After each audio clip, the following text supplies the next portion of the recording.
মোৰ সৌভাগ্য যে আজি শিৱসাগৰ আজি বৰ্ডিং ফিল্ডৰ পৰা মহাসতী ৰাধিকাৰ এটা বৰ্ণিল শোভাযাত্ৰা আয়োজন কৰিছে আৰু এই বৰ্ণিল শোভাযাত্ৰাত মই অংশগ্ৰহণ কৰিবলৈ পাইছোঁ আৰু ইয়াত বিভিন্ন আমাৰ অসমৰ বিভিন্ন প্ৰান্তৰ পৰা ৰাইজসকল আহি আছে আৰু মহাসতী ৰাধিকাৰ যিটো আজি জন্ম এই স্মৃতি দিৱস এটাই কথা যে নাৰী সমাজৰ কাৰণে বা অসমীয়া সমাজৰ কাৰণে এটা আদৰ্শ আৰু এই আদৰ্শত আমি যদি মানে আদৰ্শৰে আমি গৈ থাকিব পাৰোঁ আমি নিশ্চয় অসমখন আমাৰ সদায় এটা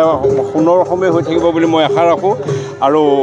ৰাইজৰ যিটো এতিয়া বিপুল সঁহাৰি দেখিছোঁ এই প্ৰতিকূল বতৰতো এই শোভাযাত্ৰাটোত নিশ্চয় মহাসতী ৰাধিকাৰ প্ৰতি এটা শ্ৰদ্ধা আছে আৰু সেই শ্ৰদ্ধা আৰু ভক্তি ভাৱৰ তাৰ জ্বলন্ত প্ৰমাণ আজি বৃহৎ মানে জনসমুদ্ৰ। আৰু এটা প্ৰশ্ন হ'ল যেতিয়া শিৱসাগৰত আপোনালোকে যেতিয়া জোনবাই শ্বুটিং কৰিছিলে সকলোৱে মনত ৰাখিছিলে বা আপোনাক এই নেত্ৰকাৰী বুলি সকলোৱে চিনি পাইছিলে আৰু আমি জোনবাই সম্পৰ্কত আমি কেইবাবাৰো বাতৰি পৰিৱেশন কৰিছোঁ শেহতীয়াকৈ যেতিয়া গায়ত্ৰী মহন্ত শিৱসাগৰলৈ আহিছিলে আমি তেওঁকো সুধিছোঁ যে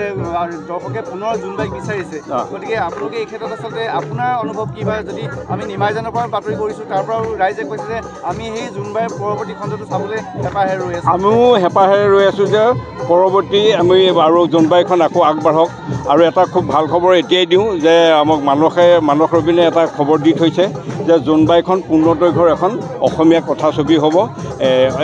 আমাৰ সেই কালচোৱাৰ পিছৰখিনিৰ পৰা গতিকে আমি খুব কম দিনৰ ভিতৰতে আকৌ নিমাইজনত আহিম শিৱসাগৰত আমি 2-3 মাহ থকাকৈ আহিম জোনবাই আকৌ এখন চলচ্চিত্ৰ হ'ব সেইটো আমাৰ কাৰণে এটা গৌৰৱৰ কথা শিৱসাগৰত আকৌ কৰিবলৈ পাম সেইটো আমাৰ কাৰণে ভাল লগা কথা আৰু এতিয়া আপোনাৰ পৰা এটা সংলাপ জোনবাই যিটো আপোনাৰ কঁঠাল ভাঙি খোৱা যিটো সংলাপ আছিলে অকণমান বিচাৰিছোঁ এই ডেমফুল কি ভেবা লাগি এনেকৈ ভেকে চাই আছ কথা নাই বতা নাই চিনি পোৱা নাই এইটো নাৰীলৈ পাগলে তই চিনি পোৱা নাই নাৰী চলনা বুলি নাজানো নেকি এইটো ডেমফুলটো জলকা মাৰি থাক কাম বন কৰিবলৈ যাব নোৱাৰো পথাৰ সমালৈ যাব নোৱাৰো খালি মুখত বিহু বিহু বিহু বিহু সেইটোকে কৈ থাক কি কৈ থাক বাপেকে যাওঁ